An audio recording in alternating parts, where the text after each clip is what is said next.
வணக்கம் மக்களே. சற்று முன் கிடைக்கப்பெற்ற மிக முக்கியமான செய்தி ஒன்று வெளியாகியுள்ளது. திராவிட முன்னேற்றக் கழகத்தில் இருக்கக்கூடிய சில முக்கியமான நிர்வாகிகள் தமிழக வெற்றி கழகத்தில் இணைந்துள்ளார்கள்.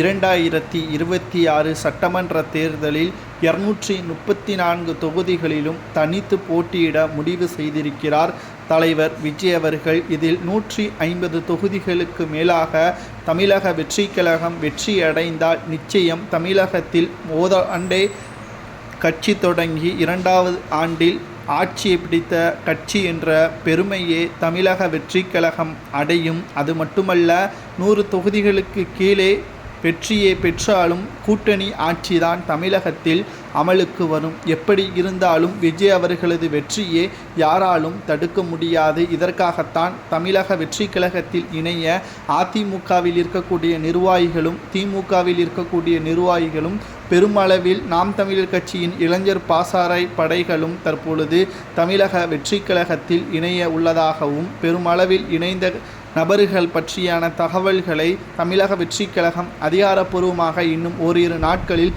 வெளியிடப்படும் என்ற தகவலை வெளியிட்டிருக்கிறது. சரி, இத்தனை ஆண்டுகள் விஜய் அவர்கள் சினிமாவில் தானே இருந்தார், இப்பொழுது ஏன் அரசியலுக்கு வர வேண்டும்? எடுத்த உடனே முதல்வராக முடியாது. முதலில் அரசியல் களம் என்ன, எப்படி களத்தில் இறங்க வேண்டும்? முதலில் ஆளும் கட்சியாக இருக்கின்ற திமுக மக்களுக்கு நன்மையை செய்துள்ளார். தனக்கு இருக்கக்கூடிய அடையாளத்தை முதலில் மக்களிடம் ஆழமாக பதிய வைக்க வேண்டும். அதற்கு பிறகுதான் மக்கள் சேவையை செய்ய வேண்டும். இனிமேல் யாரும் சினிமாவிலிருந்து வந்தவர்களுக்கு ஆதரவு கொடுக்காதீர்கள் என்று கூறினால் உதயநிதியை எப்படி துணை முதல்வராக ஆக்கினீர்கள்? தற்பொழுது இருக்கக்கூடிய முதல்வர் மு.க. ஸ்டாலின் அவர்களும் சினிமாவிலிருந்து வந்தவர்தான், கலைஞரும் சினிமாவிலிருந்து வந்தவர்தான் என்பதை மறந்துவிட வேண்டாம் என்று விஜய் அவர்கள் எச்சரிக்கை செய்துள்ளார். மக்கள் தான் தீர்மானிக்க வேண்டும் அரியணையில் யார் ஏற வேண்டும், யார் ஏறக்கூடாது என்பதை அரசியல் கட்சி தலைவர்களோ நிர்வாகிகளோ அல்ல என்பதையும் விஜய் அவர்கள் ஆணித்தரமாக வெளியிட்டிருக்கிறார். மேலும் தலைவர்கள் சிலையே நேரடியாக சென்று வழங்காமல் வீட்டிற்குள்ளேயும் அலுவலகத்திற்குள்ளேயும் வைத்து மாலை அணிவித்து மரியாதை செலுத்துகிறார் விஜய்.